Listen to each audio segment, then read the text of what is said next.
bookish friends. I wanted to give an update on my book buying ban / read what you own challenge. I wanted to read 10 books I owned before I bought any more books for myself. And I failed. Yeah. My husband took me to an antique store for a date a couple weeks ago. I bought a copy of The Harvester by Jean Stratton Porter, among other things. And the dust jacket is in really rough shape, but the binding is still tight. And this one can be a bit harder to find secondhand. So I seized the opportunity. And for my library, we're doing a winter reading program right now, and you can get books as prizes. So I didn't actually buy this one. It's called Back Home Again. It's by Melody Carlson, and I've heard good things about this author. So when I saw that this one was available, I think it might be the first in a series, I snapped it up. Once you visit the charming village of Acorn Hill, tucked away in rural Pennsylvania, you'll never want to leave. I don't know anything about it, but let's read the first sentence, shall we? Thin rays of afternoon sunlight filtered through the leaves of the old maple tree that dominated the front yard of the Howard family home. Oh, and I can read the first sentence. Belshazzar's decision. Belle, come here. Okay. And no sooner did I decide to do this challenge than I got an email from my friend Shatona Havig saying, hey, I accidentally bought 2 copies of this book. Do you want one? And I'm like, sure. And she's like, well, while I'm at it, do you want any books from these stacks? Because I don't know if you guys are aware of this or not, but if you're shipping a book and you do it medium mail here in the States, they basically charge you, it's either $2.99 or $3.99 to slap a tracking number on it. But there's not a great difference between sending 1 book and sending 6 books or even 12 books. Like I've sent 12 books to my friend before and it was not even $5 shipping. So I didn't buy these. I rescued these from a friend's pile. I cut this open off camera. What's this?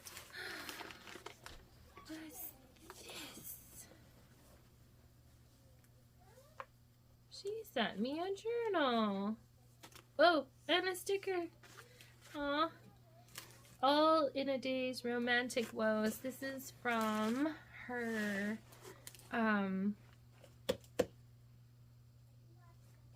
she has a book coming out in the Love Blooms on Valentine's. I think that's the name of it. But it has 4 books, and you guys can pre-order it for 99 cents. 4 ebooks for 99 cents. I will link that one down below. And she had these stickers made to try a new Easy Peel, because her daughter designed stickers. And she gave me this cute journal. I wasn't expecting that. Ooh, it's dark red. Yes. I love it.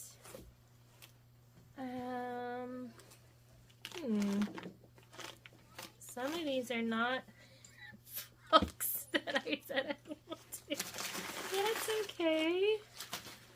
Ooh, The Winteringham Mystery by Anthony Berkeley. She gave this one a high rating, and it was on my TBR. Stephen Monroe, a demobbed army officer, takes a job as a footman to make ends meet. Employed at Winteringham Hall, the decaying country residence of Lady Susan Carey, his first task entails welcoming her eccentric guests to a weekend house party where her bombastic nephew decides that an after-dinner seance would be more entertaining than bridge. The lights go out and Cicely disappears. It's introduction. The photograph. Bridger, confidential valet to Stephen Monroe, Esquire, of 196B Half Moon Street, was a man of singularly equable temperament. See that? 5 times fast. And this was the one that started this whole thing. Murder and Postscript.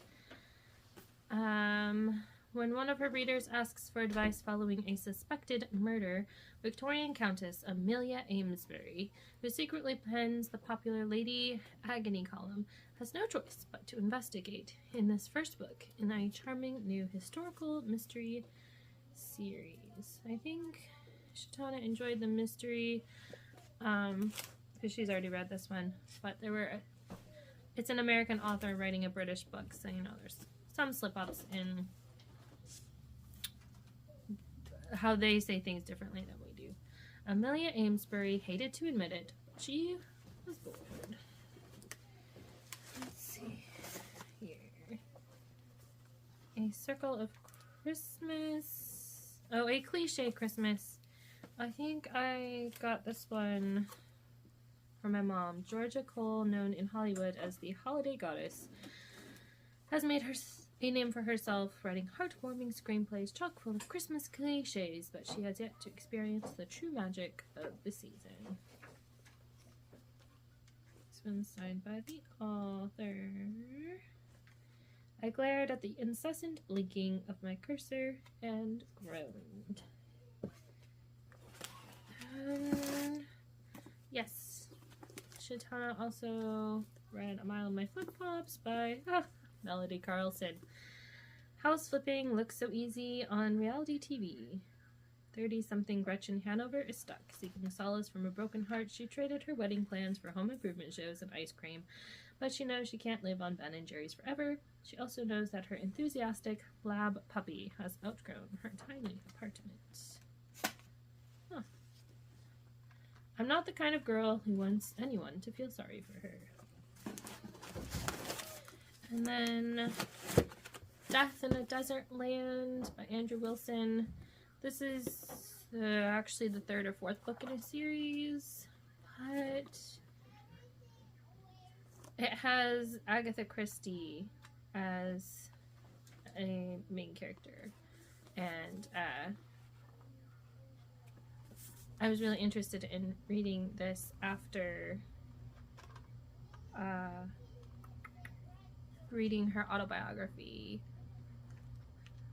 I can't think of the name of it, but she went on archaeological digs with her second husband before and after World War II, I think. Oh, this is set in Mesopotamia. I wonder if I should read Murder in Mesopotamia first. Alright, my furnace is going to kick in, so I'll pause here, pick back up in a minute. The other half of the box. Front Porch Tales. Warm-hearted stories of family, faith, laughter, and love. Perfect for individual enjoyment as well as family reading time. Front Porch Tales is filled from cover to cover with the kind of soul-nourishing stories that are so often overlooked but so desperately needed in today's society. I'll pick these up with my kids then. I live in a neighborhood full of children. I've seen this one going around BookTube lately. The Memoirs of Jane Austen by Siri James. What if, hidden in an old attic chest, Jane Austen's memoirs were discovered after hundreds of years? What if those pages revealed the untold story of a life-changing love affair?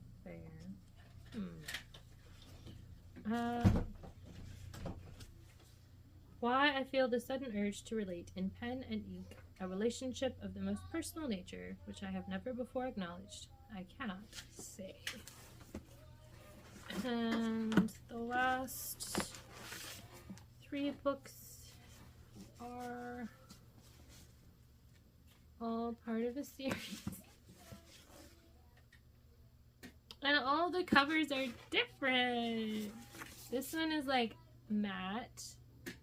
This one is shiny. And this one is paperback.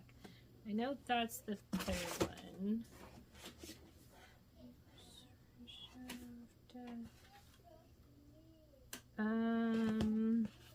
Is this the first one?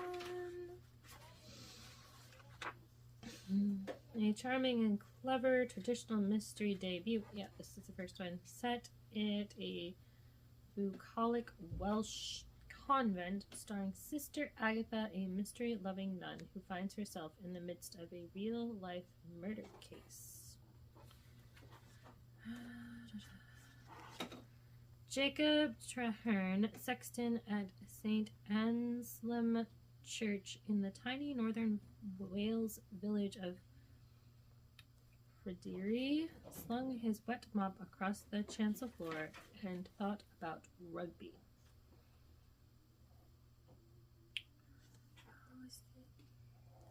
No.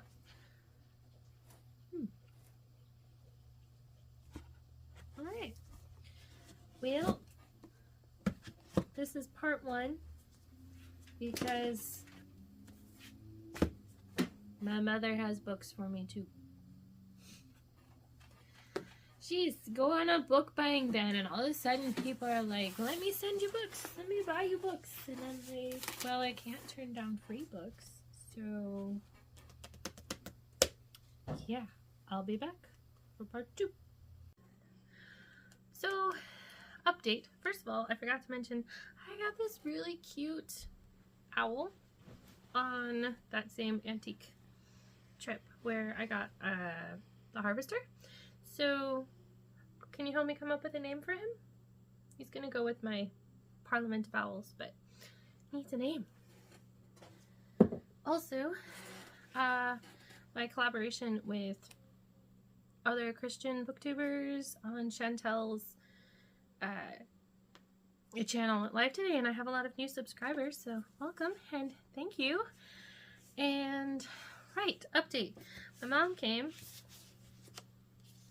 and she gave me a stack of books. Although, to be fair, one of them is Persuasion, which I have read many, many times, and she bought me this one because I have the Paper Mill Press one, and I just don't like reading this one. The large margins are distracting, and the cover, those clothes are not the right time period for Persuasion, so it kind of bugs me. So I'm actually going to be getting rid of this one and replacing it with this one. So it's just a swap out, okay? But, and she got me 2 tickets to the Christmas ball. I wanted to read this one this past Christmas, but I couldn't get my hands on it. So she got me this one. Ooh! It came with a magnetic bookmark. Cool. I'll probably actually hold on to this one until Christmas, unless I decide I want to read Christmas books and read them. Oh, right. This one. Mischievous Matchmakers, 2 special tickets, 1 unlikely couple. An evening for romance at the annual Christmas ball. In a sleepy, snow-covered city, Cora Crowder is busy preparing for the holiday season. As she searches for a perfect gift, a fortuitous trip to Warner Werner and Wiesbauterdad's, a most unusual bookshop, leads to an unexpected encounter with coworker Simon Derrick and the surprise discovery of a ticket for a truly one-of-a-kind Christmas ball.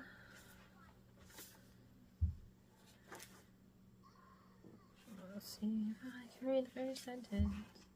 Christmas! Cora had been trying to catch it for 4 years. Fun!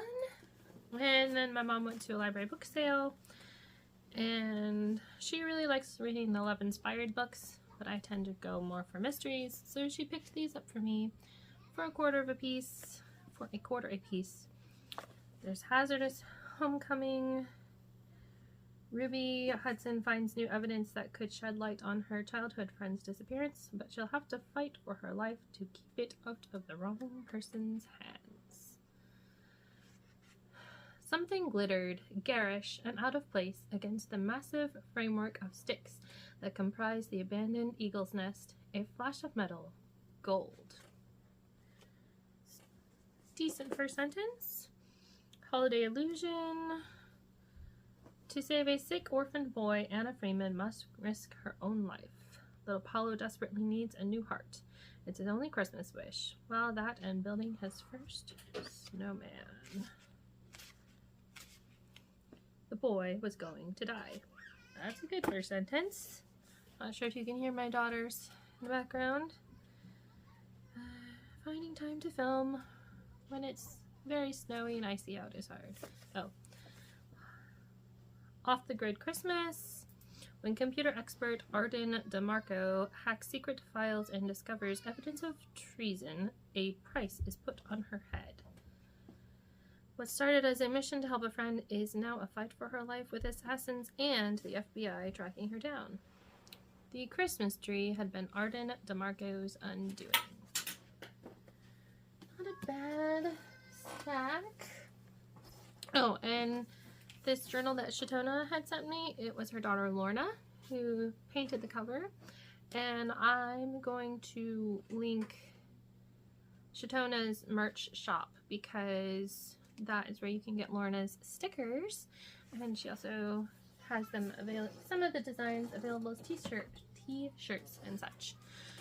So, didn't really intend for this to be a massive book haul, but I've been very blessed this week. And I have finished 10 of my own books, and now I added it up. I got 16 new books plus Persuasion, but like I said, that's just a swap out.